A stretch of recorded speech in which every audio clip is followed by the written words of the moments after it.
నమస్కారం దూరదర్శన్ వార్తలకు స్వాగతం నేను శ్రీదేవి ముందుగా ముఖ్యాంశాలు చూద్దాం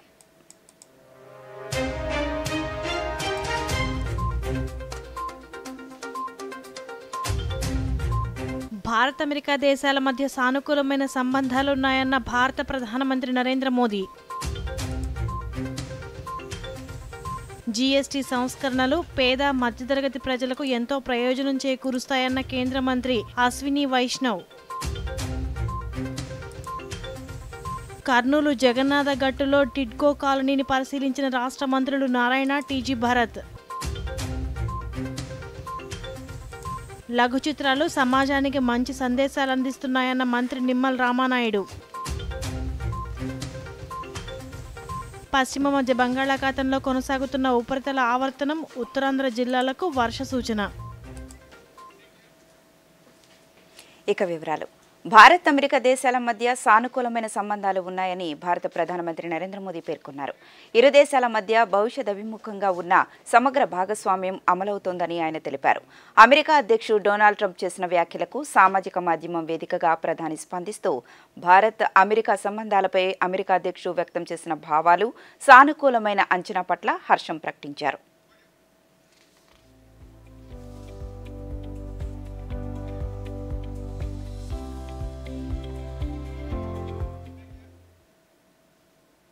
భారత్ అమెరికా దేశాల మధ్య ఒక ప్రత్యేకమైన సంబంధం ఉందని రెండు దేశాల మధ్య సంబంధాలపై ఆందోళన చెందవలసిన అవసరం లేదని అమెరికా అధ్యక్షుడు డొనాల్డ్ ట్రంప్ పేర్కొన్నారు. భారత ప్రధాని నరేంద్ర మోదీ గొప్ప ప్రధానమంత్రి అని ఎన్నటికీ మిత్రులుగానే కొనసాగుతామని డొనాల్డ్ ట్రంప్ పేర్కొన్నారు. అయితే భారత్ రష్యా నుంచి చమురు కొనుగోలు చేయడం పట్ల నిరాశ చెందానని ఆయన పేర్కొన్నారు. I think we have, I've been very disappointed that India would be buying so much oil, as you know, from Russia. And I let them know that. We put a very big tariff on India, 50% tariff, very high tariff. I get along very well with Modi, as you know. He's great. He was here a couple of months ago. In fact, we went to the Rose Garden and the grass was so soaking wet. It was such a terrible place to have a news conference. I said, well, let's use a beautiful white stone emblematic of the White House, okay, and it's been very well received. But we had a news conference on the grass. That was my last news conference I had on the grass because everybody sunk in. You probably sunk in. Every reporter out there, they ruined their shoes. We made that change. జీఎస్టీలో తీసుకొచ్చిన సంస్కరణలు దేశ ఆర్థిక వ్యవస్థకు కూడా ప్రోత్సాహాన్ని ఇస్తాయని కేంద్ర సమాచార ప్రసార శాఖ మంత్రి అశ్విని వైష్ణవ్ పేర్కొన్నారు. ఢిల్లీలో ఆయన మీడియాతో మాట్లాడుతూ ఈ సంస్కరణలు ఈ నెల 22 నుంచి అమల్లోకి వస్తాయన్నారు. పేద మధ్యతరగతి ప్రజల ఉన్నతికి కేంద్ర ప్రభుత్వం కృషి చేస్తోందన్నారు. ఈ సంస్కరణలతో మధ్యతరగతి కుటుంబాలకు గణనీయమైన ప్రయోజనం కలుగుతుందన్నారు. దేశవ్యాప్తంగా 140 కోట్ల మంది పౌరులకు లబ్ధిని చేకూరుస్తుందన్నారు. जीएसटी में जिस तरह के सुधार हुए हैं, ये सुधार हमारे देश के 140 करोड़ देशवासियों के जीवन में एक बड़ी राहत के रूप में आए हैं. जीएसटी के रिफॉर्म से देश के आर्थिक उन्नति में भी बहुत बड़ा एक लाभ मिलेगा. अगर हम प्योर इकोनॉमिक्स के पॉइंट ऑफ व्यू से बात करें, हमारी देश की जीडीपी है करीब 330 लाख करोड़ की अभी. इसमें से करीब 202 लाख करोड़ हमारा कंजम्पशन है, 202 आउट ऑफ 330. 202 लाख करोड़ जो कंजम्पशन है, ये अगर जीएसटी के इस छूट के बाद में अगर 10 గుంటూరు జిల్లా అభివృద్ధిపై కేంద్ర గ్రామీణాభివృద్ధి కమ్యూనికేషన్ శాఖల సహాయ మంత్రి డాక్టర్ పెమ్మసాని చంద్రశేఖర్ సమీక్షా సమావేశం నిర్వహించారు. ఈ సమావేశంలో జిల్లా అభివృద్ధిపై సమగ్రంగా చర్చించారు. ఈ సందర్భంగా మంత్రి మాట్లాడుతూ గ్రామీణ ప్రజలకు కేంద్ర రాష్ట్ర పథకాలు చిట్టచివరి వ్యక్తి వరకు అందించాలన్నదే లక్ష్యమని తెలిపారు.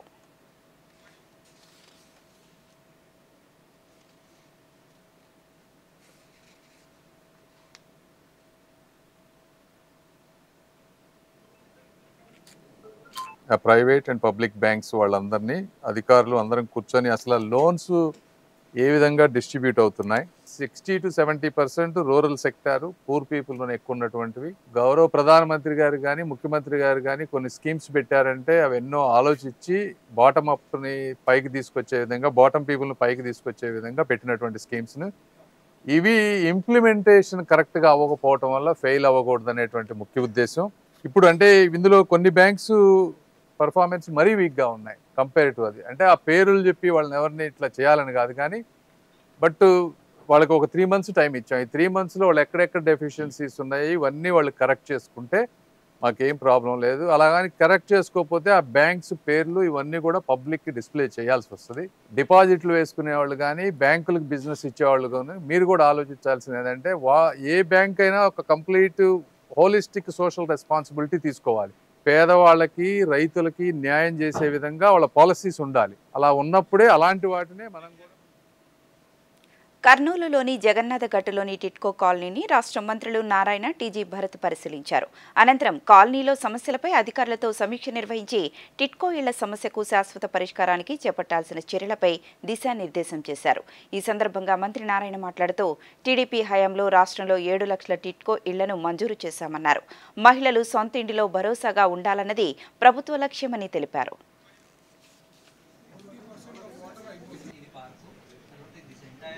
అయితే ఈ ప్రభుత్వం వచ్చేటప్పటికి 10 లక్షల కోట్ల రూపాయల ఖజానా ఖాళీ, ఖజానా లేదు, 10 లక్షల కోట్ల అప్పు, ప్రజలు కట్టే ట్యాక్సులు అప్పులు తీర్చడానికి సరిపోతుంది. అయితే అపార అనుభవం ఉన్న ముఖ్యమంత్రి గారు ఈరోజు రాష్ట్రాన్ని ఆర్థికంగా ముందుకు తీసుకుపోతున్నారు. ఇప్పుడు కొద్దిగా బెటర్ అవుతుంది. సూపర్ 6ని దాదాపు సూపర్ 6లో ఉన్న మేజర్ అన్నీ చేయడం జరిగింది. అయితే అన్నా క్యాంటీన్స్ వచ్చి టిట్కో హౌస్ వచ్చి ప్రభుత్వం రాగానే అన్నా క్యాంటీన్స్ ఓపెన్ చేసాం. అవి కాకుండా మరొక 70 అన్నా క్యాంటీన్స్ కూడా ముఖ్యమంత్రి గారు శాంక్షన్ చేశారు. అవి కూడా ఎంతో వేగవంతంగా జరుగుతున్నాయి. కర్నూలులో అయితే 5 జరుగుతున్నాయి, రూరల్ ఏరియాలో కర్నూలు డిస్టిక్లో. అవి కూడా 2 నెలల్లో వాళ్ళు కంప్లీట్ చేస్తామన్నారు. ఈ టిట్కో హౌస్కి వచ్చేళ్ళకి ఇక్కడ 10,000 హౌసెస్ అంటే 40,000 మంది నివసిస్తారు ఇక్కడ. ఇదొక టౌన్షిప్, ఇదొక మున్సిపాలిటీ. అట్టాడిది ఆపేశారు. యాక్చువల్గా ముఖ్యమంత్రి గారు రాష్ట్రంలో ఉన్న 163 టౌన్షిప్లు టిట్కో టౌన్షిప్ స్టార్ట్ చేయమన్నారు. సమాజంలో ప్రజలను చైతన్యపరిచి సామాజిక రుగ్మతులను తొలగించేందుకు లఘు చిత్రాలు వేదికగా నిలుస్తున్నాయని మంత్రి నిమ్మల రామానాయుడు పేర్కొన్నారు. సామాజిక బాధ్యతను గుర్తు చేయడంతో పాటు వినోదాన్ని కలిగిస్తున్నాయని తెలిపారు. పాలకొల్లులో జాతీయ తెలుగు సారస్వత భవిష్యత్తు ఆధ్వర్యంలో 4వ అంతర్జాతీయ లఘు చలనచిత్ర పోటీలు నిర్వహించారు. ఈ సందర్భంగా మంత్రి మాట్లాడుతూ నిడివి తక్కువ ఉన్న లఘు చిత్రాలు సమాజానికి మంచి సందేశాలు అందిస్తున్నాయన్నారు. స్మార్ట్ యువతలో దాగి ఉన్న సృజనాత్మకతను, కొత్త ఆలోచనలను వెలికి తీసేందుకు ఇవి దోహదపడతాయన్నారు.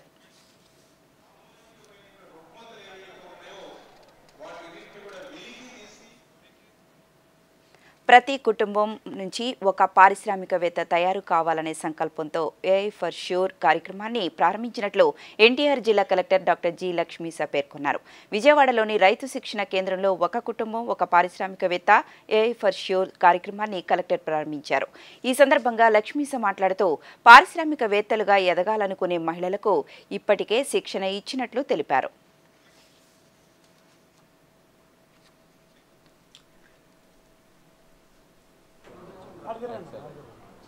ఎన్టీఆర్ జిల్లాలో గౌరవ ముఖ్యమంత్రి గారు ఇచ్చిన స్ఫూర్తితో 1 ఫ్యామిలీ 1 ఎంటర్‌ప్రెన్యూర్ కాన్సెప్ట్ అయితే ముందుకు వెళ్తున్నాము. దాంట్లో ఇది 2nd ఎపిసోడ్. ఫస్ట్ ఇదే ఫోరంలో 1 ఫ్యామిలీ 1 ఎంటర్‌ప్రెన్యూర్స్ ఎలాగ అవ్వాలి, ఎలాగ మనం ఆలోచించాలి అనేది కొంతమంది ఆల్రెడీ చేసిన వాళ్ళని తీసుకొచ్చి ఇదే వేదిక మీద నుంచి వాళ్ళకి ట్రైనింగ్ ఇవ్వడం జరిగింది. ఇప్పటికే చూస్తే దాదాపుగా 700 మంది లక్పతి దీదీ లాగా వాళ్ళు ఎంటర్‌ప్రెన్యూర్ పెట్టుకొని ఆల్రెడీ యాక్టివిటీస్ మొదలుపెట్టారు. ఇప్పుడు 2nd ఎపిసోడ్గా ఈరోజు ఏఐ ఫర్ షూర్ అనే కాన్సెప్ట్ ముందుకు వెళ్తున్నాము. ఇప్పుడు ఈ డిజిటల్ యుగాన్ని వాడుకొని, అలాగే గౌరవ ముఖ్యమంత్రి వారు ఎప్పుడు చెప్తుంటారు మనం ఇన్నోవేటివ్గా ఆలోచించాలి. ఎప్పుడు మనము క్రియేటివ్గా ఆలోచిస్తే కంపల్సరీగా పబ్లిక్కి మనం రీచ్ అవుతాము, మార్కెట్ పెరుగుతుందని చెప్తారు. సో ఫర్ ఎగ్జాంపుల్ ఇప్పుడు చూసుకుంటే వీళ్ళు చూడండి ఎంత చక్కగా వెంకటేశ్వర స్వామి చేశారా. ఇది కేవలం పేపర్తో చేశారు, కంప్లీట్ ఎకో ఫ్రెండ్లీ, ఒక్క పీస్ కూడా ప్లాస్టిక్ లేదు దీంట్లో. ఇంత చక్కని ప్రోడక్ట్ మనకు ఇంటర్నెట్లో కానీ సోషల్ మీడియాలో కనుక మనకు కనిపించకపోతే చాలామందికి ఇది దొరకదు. ఓకే, ఇప్పుడు వీళ్ళు ఎలాగ దీన్ని మార్కెట్ చేసుకోవాలి, దీనికి ఎలాగా ఆర్టిఫిషియల్ ఇంటెలిజెన్స్ ఉపయోగ. ఇప్పుడు ప్రకటనలు.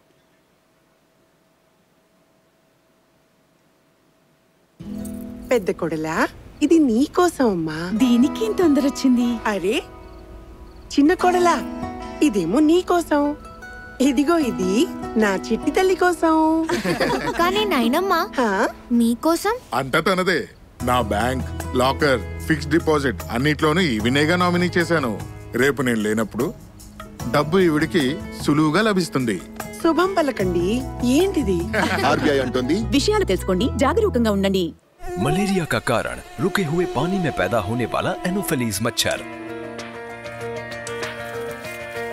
आसपास पानी का जमाव नहीं तो मच्छर और मलेरिया भी नहीं। सिर दर्द, बदन दर्द, बुखार आदि लक्षण नजर आने पर स्वास्थ्य कर्मी से संपर्क करें।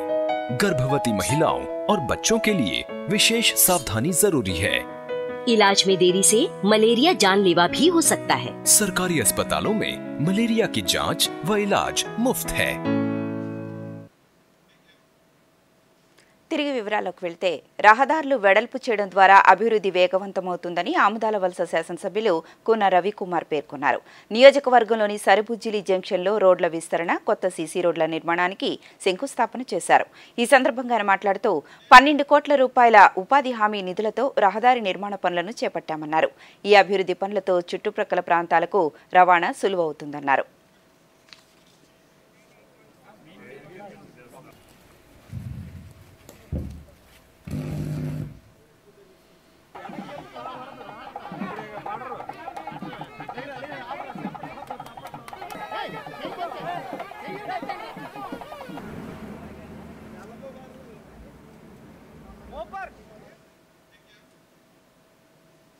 విజయవాడలోని డాక్టర్ ఎన్టీఆర్ ఆరోగ్య విజ్ఞాన విశ్వవిద్యాలయం 27-28వ వార్షిక స్నాతకోత్సవం ఈ నెల 9న తుమ్మలపల్లి కళాక్షేత్రంలో నిర్వహిస్తున్నట్లు విశ్వవిద్యాలయం ఉపకులపతి డాక్టర్ పి చంద్రశేఖర్ తెలిపారు. విశ్వవిద్యాలయంలో ఈరోజు ఆయన మీడియాతో మాట్లాడుతూ 27-28 వార్షిక స్నాతకోత్సవాలను ఒకేసారి నిర్వహిస్తున్నట్లు తెలిపారు. గుండె వైద్య పరిశోధనల్లో అత్యుత్తమ సేవలందించిన వైద్య నిపుణులు డాక్టర్ ఓపీ యాదవ్కు గౌరవ డాక్టరేట్ ప్రదానం చేయనున్నట్లు వెల్లడించారు. Convocation on 9th of September at Tummalapalli Kalakshetram, where our Chancellor Sri Abdul Nazir Saab is coming, and also we are awarding a Doctorate of Science Award to Dr. O.P. Yadav. He is a very senior most cardiothoracic surgeon from National Heart Institute from New Delhi, and he is a very senior most, and also is also editor of the many journals, and from the university we have been honoring him. And apart from this, we are almost 120 gold medals and also 45 silver medals and also cash awards. Seasonal వ్యాధుల పట్ల అప్రమత్తంగా ఉండాలని నంద్యాల జిల్లా వైద్యాధికారి doctor Venkataramana తెలిపారు. ప్రస్తుతం జిల్లా వ్యాప్తంగా విస్తారంగా వర్షాలు కురుస్తున్న కారణంగా నీరు నిల్వ ఉన్న ప్రాంతాలలో దోమల కారణంగా డెంగ్యూ, మలేరియా వంటి ప్రాణాంతకమైన వ్యాధులు ప్రబలే అవకాశం ఉన్నందున పరిసరాలను పరిశుభ్రంగా ఉంచుకోవాలని సూచించారు. 3 రోజుల నుంచి కూడా మనకు నంద్యాల జిల్లాలో వర్షాలు బాగా కురుస్తున్నాయి. ముఖ్యంగా ఈ వాటర్ అనేది ఎక్కువగా కలుషితమయ్యే అవకాశం ఉంటుంది. కాబట్టి ఈ వర్షాకాలం సీజన్లో మనకు ఈ సీజనల్ వ్యాధులు ముఖ్యంగా డయోరియా, అలాగే ఈ ఫీవర్స్, ఈ దోమలు ఎక్కువగా రావడము, తద్వారా మలేరియా, అలాగే చికెన్ గున్యా, డెంగీ, ఈ జ్వరాలన్నీ కొన్ని సీజనల్ డిసీజెస్ ముఖ్యంగా వస్తుంటాయి. కాబట్టి ప్రజలను మరింతగా అప్రమత్తం చేయడానికి వైద్య ఆరోగ్య తరపున అన్ని చోట్ల కూడా ప్రజలకు అవేర్నెస్ కల్పించడానికి కింది లెవెల్లో ఉన్న విలేజ్ లెవెల్లో ఎమ్మెల్యేపీస్, ఏఎన్ఎంస్, ఆశాస్ అందరినీ అప్రమత్తం చేశాము. అలాగే 24 అవర్స్ కూడా డాక్టర్స్ని అందుబాటులో ఉంచుతూ ఎటువంటి ఏవైనా వచ్చిన వెంటనే మనకు అందుబాటులో ఉండేట్టుగా. ప్రధానమంత్రి విశ్వకర్మ యోజనను మైనార్టీ చేతి వృత్తుల వారు సద్వినియోగం చేసుకోవాలని ఏలూరు జిల్లా మైనార్టీ ఫైనాన్స్ కార్పొరేషన్ కార్యనిర్వాహక సంచాలకులు కెఎస్ ప్రభాకర్ రావు సూచించారు. ఏలూరులో ఆయన దూరదర్శన్తో మాట్లాడుతూ ఈ పథకం గ్రామీణ, పట్టణ ప్రాంతాల్లోని సాంప్రదాయ చేతి వృత్తుల శ్రామికులు, హస్తకళా నిపుణులు తమ వృత్తి నైపుణ్యాలను వృద్ధి చేసుకోవడానికి ఎంతగానో దోహదపడుతుందన్నారు. ప్రభుత్వం దేశంలో వివిధ రకాల చేతి వృత్తులు చేసుకునే వారిని పిఎం విశ్వకర్మ కింద వారికి కావాల్సిన ట్రైనింగ్ ఏర్పాటు చేయడంతో పాటు 3 లక్షల వరకు లోన్ ఏర్పాటు చేసి వాళ్ళకి ఈ విశ్వకర్మ పథకం కింద 18 రకాలు, ఇంచుమించు భారతదేశంలో 18 రకాలు చేతి వృత్తులు వారు, అంటే వడ్రంగి పని దగ్గర నుంచి బంగారు పని, అలాగే మరి కార్పెట్ వీవింగ్ దగ్గర నుంచి తదితర అంశాలు 18 అంశాల్లో ఈ విశ్వకర్మ పథకం కింద మరి వీళ్ళందరికీ కూడా ఉత్సాహులైన యువకులకు ట్రైనింగ్ ఇచ్చి దాంతోపాటు 3 లక్షల వరకు. ఖైరతాబాద్ గణేష్ నిమజ్జన ప్రక్రియ ప్రశాంతంగా ముగిసింది. ఎన్టీఆర్ మార్గ్లోని బాహుబలి క్రేన్ పాయింట్ 4 వద్ద నిమజ్జనోత్సవాన్ని చేపట్టారు. వేలాదిగా తరలివచ్చిన భక్తుల జయ జయ ధ్వానాల మధ్య మహాగణపతికి ఘనంగా వీడ్కోలు పలికారు. ఈ ఉదయం 7 గంటలకు గణేష్ శోభయాత్ర వైభవంగా ప్రారంభమైంది. రాజ్దూత్ సర్కిల్, టెలిఫోన్ భవన్, తెలుగు తల్లి ఫ్లైఓవర్ మీదుగా భారీ వినాయకుడు ఎన్టీఆర్ మార్గ్కు చేరుకున్నాడు. ఈ నేపథ్యంలో శోభాయాత్ర మార్గంతో పాటు ఎన్టీఆర్ మార్గ్లో పోలీసులు భారీ బందోబస్తు చేపట్టారు.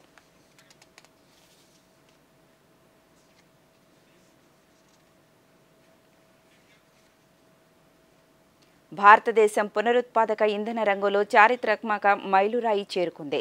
2030లో సాధించాలని లక్ష్యంగా పెట్టుకున్న నాన్ ఫాజిల్ ఫ్యూయల్ విద్యుత్ సామర్థ్యాన్ని భారత్ ముందుగానే సాధించింది. ఆ వివరాలేంటో ఈ కథనంలో చూద్దాం. భారతదేశం ఎనర్జీ ట్రాన్సిషన్ ప్రయాణంలో కొత్త చరిత్ర సృష్టించింది. దేశంలో ప్రస్తుతం అమల్లో ఉన్న మొత్తం విద్యుత్ ఉత్పత్తి సామర్థ్యంలో 50% నాన్ ఫాజిల్ ఇంధన వనరుల నుంచే వస్తోంది. ఇది ప్యారిస్ ఒప్పందంలో భాగంగా 2030 నాటికి సాధించాల్సిన లక్ష్యాన్ని భారత్ 5 ఏళ్ల ముందే సాధించింది. పునరుత్పాదక విద్యుత్ ఉత్పత్తి, బ్యాటరీ నిల్వలు, గ్రీన్ మ్యానుఫ్యాక్చరింగ్ వంటి రంగాల్లో భారత్ పెరుగుతున్న పెట్టుబడులను ఆకర్షిస్తోంది. దీంతో గ్లోబల్గా పునరుత్పాదక విద్యుత్ సామర్థ్యం పెంపు విషయంలో అగ్రస్థానాల్లోకి చేరింది. ఈ సాఫల్యానికి ప్రధానమైంది ప్రధానమంత్రి కుసుమ్, రూఫ్ టాప్ సోలార్ వంటి పథకాలు. వాటి ద్వారా గ్రామీణ భారత్ నుండి పట్టణాల వరకు గ్రీన్ ఎనర్జీ విస్తరించింది. ఐఐటి బాంబే వేదికగా నిర్వహించిన ఐబీసీఏ రెన్యూవబుల్ ఎనర్జీ సమ్మిట్ 2025లో పాల్గొన్న కేంద్ర పునరుత్పాదక ఇంధన శాఖ మంత్రి ప్రహ్లాద్ జోషి మాట్లాడుతూ, ఈ విజయం వెనుక భారత యువశక్తి, ప్రైవేటు పెట్టుబడుల భాగస్వామ్యం కీలకమని తెలిపారు. 2030 నాటికి 500 గిగావాట్ల నాన్ ఫాజిల్ ఫ్యూయల్ విద్యుత్ సామర్థ్య లక్ష్యాన్ని సాధించడమే కాక భారత్ ఈ రంగంలో ప్రపంచానికి మార్గనిర్దేశక దేశంగా మారుతోందని పేర్కొన్నారు. India's energy need is going to be doubled by 2035. तो बहुत बड़ी मात्रा में हमारा जो 2030 तक आज जैसे मैंने पहले बताया हमारा install capacity both to put together it is about 483-84 gigawatt. So but requirement will be, you can't imagine by 2030 the requirement will be almost 817 gigawatt. This is what is expectation. When we want to generate 817 gigawatt of energy, out of that, even if you consider as a 50% from the renewable energy, so you see the requirement of fund for that. Bharat సాధించిన ఈ విజయం ప్రపంచ దేశాలకు ఆదర్శంగా నిలుస్తోంది.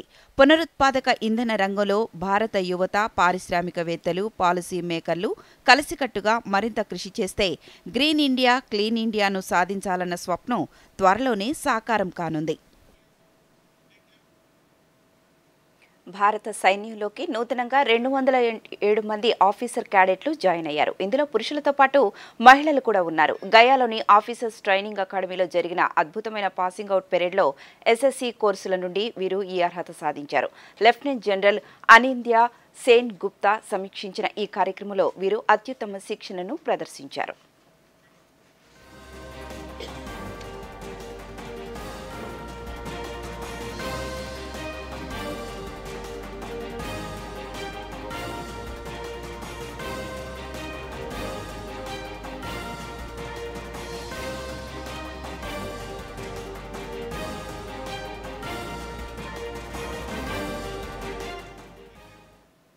హిమాచల్ ప్రదేశ్లో Apple season ప్రారంభం కానుంది. దీంతో కిన్నౌర్లోని సాంగ్లా లోయలోని యాపిల్ను పండించే రైతులు ఈ ఏడు రాబోయే దిగుబడి పట్ల ఉత్సాహంగా ఉన్నారు. బహుళ ప్రజాదరణ పొందిన కిన్నౌర్ యాపిల్పై ప్రత్యేక కథనాన్ని చూద్దాం.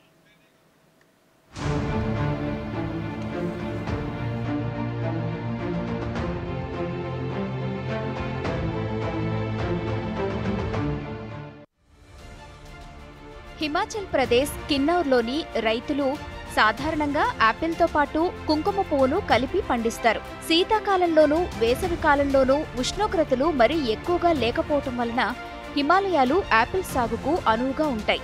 కాబట్టి సహజమైన తీపితో ఉండటమే కాకుండా ఎక్కువ కాలం నిల్వ ఉండే స్వభావాన్ని కలిగి ఉంటాయి. ప్రధానమంత్రి నరేంద్ర మోదీ తన మన్ కీ బాత్ కార్యక్రమంలో కిన్నౌర్ యాపిల్ సాగుతో పాటు కుంకుమ పువ్వు సాగును ప్రశంసించారు.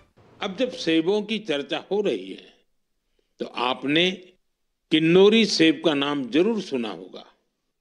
सेब के लिए मशहूर किन्नौर में केसर का उत्पादन होने लगा है। आमतौर पर हिमाचल में केसर की खेती कम ही होती थी, लेकिन अब किन्नौर की खूबसूरत सांगला घाटी में भी కేసర్ కి ఖేతీ హోనే. కిన్నౌర్లోని రైతులు అధునాతన సాంకేతిక పరిజ్ఞానాన్ని ఉపయోగించి యాపిల్ సాగును చేపడుతూ ఉండటంతో అధికంగా లాభాలను ఆర్జిస్తున్నారు.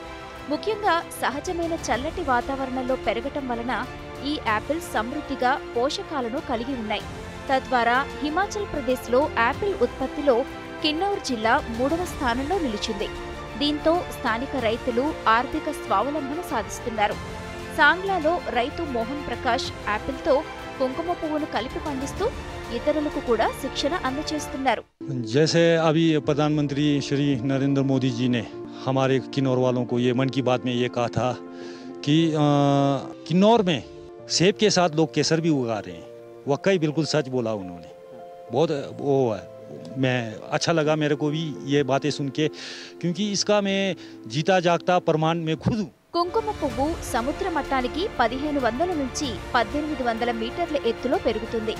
జిల్లాలో కుంకుమ పువ్వు సాగును ప్రోత్సహించడానికి వ్యవసాయ శాఖ, సిఎస్ఐఆర్ సంయుక్తంగా వివిధ శిక్షణా శిబిరాలను కూడా నిర్వహిస్తున్నారు. భౌగోళికంగా కిన్నౌర్ వాతావరణం యాపిల్, కుంకుమ పువ్వు సాగుకు అనుకూలంగా ఉండటంతో స్థానిక రైతులు ఈ 2 పంటలను ఏకకాలంలో పండించి అధిక లాభాలను ఆర్జిస్తున్నారు. ఇప్పుడు ప్రకటనలు. త్వరగా కానీ గురు, ప్లీజ్ త్వరగా. ఇంకో మ్యాచ్ ఏదైనా ఉందా? అలాంటిదే అనుకో గురు, బ్యాంక్ వెళ్ళాలి తాతగారిని తీసుకుని. అవును కదా, వయసు అయిపోయినప్పుడు అప్పుడప్పుడు సహాయం కావాలి మరి.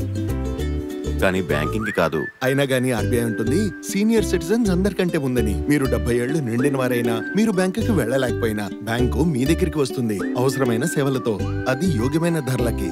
సీనియర్ అందరికన్నా ముందు. ఆర్బీఐ అంటుంది విషయాలు తెలుసుకోండి, జాగరూకంగా ఉండండి. 4-5 రోజుల నుంచి జ్వరంగా ఉంది. తల, శరీరంలోని జాయింట్లు, కళ్ళ వెనుక కూడా నొప్పిగా ఉంది. శరీరంపై ఎర్రటి దద్దుర్లు కూడా. ఇవి డెంగూ లక్షణాలు. డెంగూనా? భయపడొద్దు. డెంగూ ఒక సాధారణ వైరల్ జ్వరం. తగిన చికిత్సతో పాటు ద్రవ పదార్థాలు తీసుకుంటే ఇంట్లోనే నయమైపోతుంది. చాలా తక్కువ కేసుల్లో జ్వరం తగ్గిన తర్వాత కూడా రక్తస్రావం లేదా బీపీ తగ్గిపోతే ఆసుపత్రిలో తప్పనిసరిగా చేర్పించవలసి ఉంటుంది. డెంగూ లక్షణాలు కనిపిస్తూనే డాక్టర్ని కలవండి. రక్త పరీక్ష చేయించుకోండి. డెంగూ నుంచి రక్షణ పొందండి. ఇటీవల కురిసిన భారీ వర్షాలతో జమ్మూ కశ్మీర్ను ముంచెత్తాయి. వరదలు, కొండ చర్యలు విరిగిపడడంతో జరిగిన నష్టాన్ని అంచనా వేయడానికి అంతర్మంత్రిత్వ కేంద్ర బృందం జమ్మూని సందర్శించింది. ప్రకృతి విపత్తు వలన జరిగిన నష్టాన్ని స్వయంగా అంచనా వేయడంతో పాటు ఈ ప్రాంతంలో దెబ్బతిన్న మౌలిక సదుపాయాల పునరుద్ధరణపై కూడా ఈ బృందం నివేదిక ఇవ్వనుంది.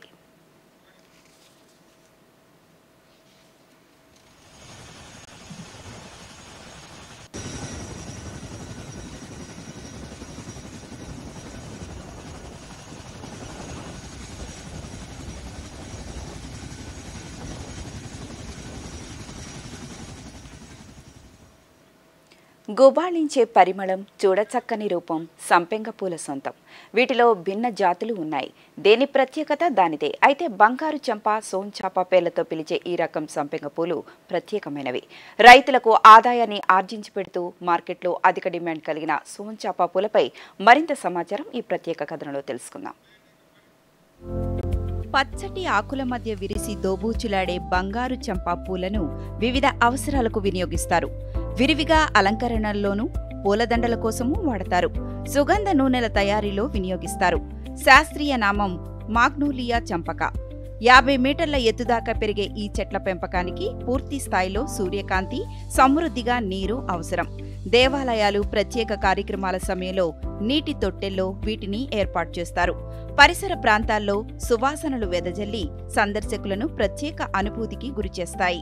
మహారాష్ట్రలోని థానే జిల్లాలో సోన్ చాపా పంట ద్వారా రైతులు అధిక లాభాలను ఆర్జిస్తున్నారు. ముర్బాద్ తాలూకాలో శివనేరి స్థానిక గ్రామంలోని రైతులు సరైన సమాచారం లేక నష్టాలను చవిచూసేవారు.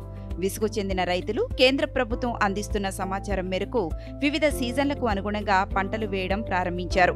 దీనిలో భాగంగానే శివనేరి గ్రామానికి చెందిన రామచంద్ర కచ్రు ఫర్డే 1 ఎకరం భూమిలో 133 సోన్ చాపా చెట్లను నాటాడు. విలువైన సమాచారం అందిస్తూ తమ సంక్షేమానికి కృషి చేస్తున్న మోదీ ప్రభుత్వానికి కృతజ్ఞతలు తెలిపాడు. సోను చాపా చెట్లలో ప్రతి భాగం విలువైనదే. కాండాన్ని ఫర్నిచర్ తయారీలో ఉపయోగిస్తారు. పూలను ఆధ్యాత్మిక కార్యక్రమాలు, వివాహ వేడుకలు, సుగంధ నూనెల తయారీలోనూ వీటిని వాడతారు. కాసుల వర్షం కురిపించే ఈ సంపెంగ పూలు భారత్తో పాటు బంగ్లాదేశ్, యెమెన్, థాయిలాండ్, చైనాలో కనిపిస్తాయి. మన దేశంలో హిమాలయాలతో పాటు దక్షిణ భారతంతో పాటు ఇతర ప్రాంతాల్లోని రైతులు వీటిని పండిస్తారు. 1 ఎకరం పొలంలో పంట ద్వారా నెలకు 55,000 దాకా ఆదాయాన్ని ఆర్జించవచ్చని రైతులు. ఉత్తరాఖండ్లో చార్ధామ్ యాత్ర తిరిగి ప్రారంభమైంది. హిమాలయాలలోని 4 పవిత్ర స్థలాలైన యమునోత్రి, గంగోత్రి, కేదార్నాథ్, బద్రీనాథ్ వెళ్లే మార్గాలు తెరుచుకున్నాయి. గత కొద్ది రోజులుగా ఎడతెరిపి లేని వర్షాలు కురుస్తుండటంతో యాత్రను తాత్కాలికంగా నిలిపివేశారు. నిన్నటి నుంచి వాతావరణ పరిస్థితులు మెరుగవడంతో యాత్రికులు తమ యాత్రను తిరిగి ప్రారంభించారు. పశువుల పేడతో పంటలకు ఎరువులు చేసుకుని సేంద్రియ వ్యవసాయాన్ని చేయడమే కాదు స్వయం ఉపాధిని సాధించవచ్చునని నిరూపిస్తోంది జార్ఖండ్కు చెందిన రాష్ట్రీయ జార్ఖండ్ సేవా సంస్థాన్ సంస్థ. ఆవు పేడతో తయారు చేసే ఉత్పత్తులతో ఎలా ఆర్థిక స్వావలంబన సాధిస్తున్నారో ఈ స్టోరీలో చూద్దాం. రసాయనాలకు దూరంగా ఉంటూ ప్రకృతి వ్యవసాయంపై రైతులు మరలుతున్నారు. పశువుల పేడతో పంటలకు ఎరువులు చేసుకుని సేంద్రియ వ్యవసాయాన్ని చేస్తున్నారు. పేడతోనూ ఉపాధి అవకాశాన్ని అందిపుచ్చుకుంది జార్ఖండ్కు చెందిన రాష్ట్రీయ జార్ఖండ్ సేవా సంస్థాన్ సంస్థ. కోడెర్మా సద్గావాన్ బాక్రాలోని పెహల్వాన్ ఆశ్రమంలో ఆవు పేడతో తయారు చేసే ఉత్పత్తులతో ఆర్థిక స్వావలంబన సాధించింది ఈ సంస్థ. ఆవు పేడను ఉపయోగించి వివిధ రకాల ఉత్పత్తులను తయారు చేస్తూ వారు స్వయం ఉపాధిని పొందడమే కాకుండా పర్యావరణ హితానికి తమ వంతు కృషి చేస్తున్నారు. ఎడతెరిపి లేని వర్షాలతో అతలాకుతలమైన ఉత్తరాది రాష్ట్రాలకు కాస్త ఉపశమనం లభించింది. జమ్మూ కాశ్మీర్లోని చాలా ప్రాంతాల్లో వరద ఉధృతి తగ్గింది. ఢిల్లీలో పరిస్థితి కాస్త మెరుగుపడింది. యమునా నది ప్రవాహ ఉధృతి తగ్గింది. అటు పంజాబ్, హిమాచల్ ప్రదేశ్ రాష్ట్రాల్లోనూ వర్షాలు తగ్గుముఖం పట్టాయి.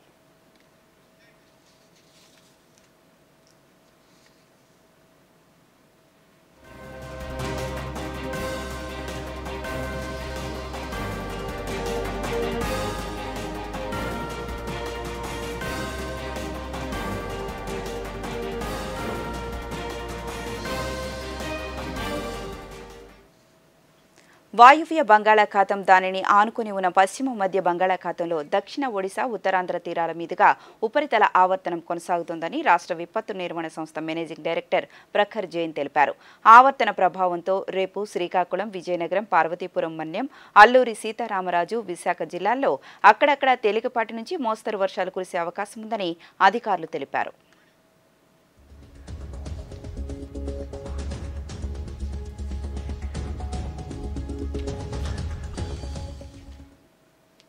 ఈ వార్తలు ఇంతటితో సమాప్తం. నమస్కారం.